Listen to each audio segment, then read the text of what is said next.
నమస్తే, welcome to KK news. నేను Sridevi. YCP Uttarandhra coordinator ఎవరిని నియమిస్తారు?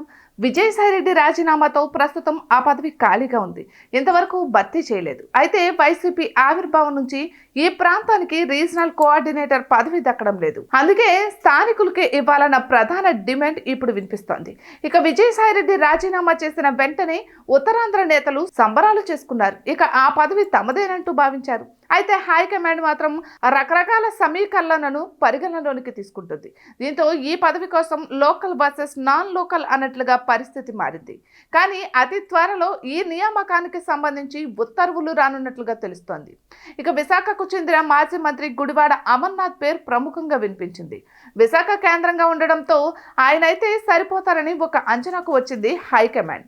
అయితే ఆయన పార్టీ శ్రేణులతో అంతగా మమేకం కాకపోవడం మైనస్ గా మారింది. కేవలం ప్రత్యర్థులపై రాజకీయ విమర్శలు చేయడంలో ముందంజలో ఉంటారు. కానీ నేతలతో పాటు కేడర్ను అంతగా కోఆర్డినేట్ చేయలేరు అన్న విమర్శ ఉంది. అందుకే ఆయనను పక్కకు తప్పించినట్లుగా తెలుస్తోంది. ఇక మరోవైపు బొత్స సత్యనారాయణకు ఉత్తరాంధ్ర ఇన్ఛార్జ్ పదవి ఇస్తారని తెగ ప్రచారం నడుస్తోంది. అయితే ఉత్తరాంధ్రలో బొత్స ప్రభావితం చేయగలరు.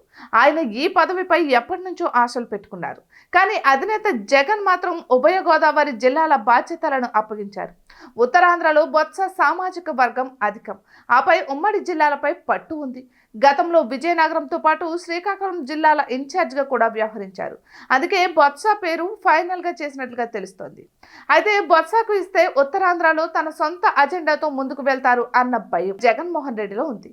అయితే ఇప్పటికే ఆయనకు విశాఖ స్థానిక సంస్థల నుంచి ఎమ్మెల్సీగా ఛాన్స్ ఇచ్చారు.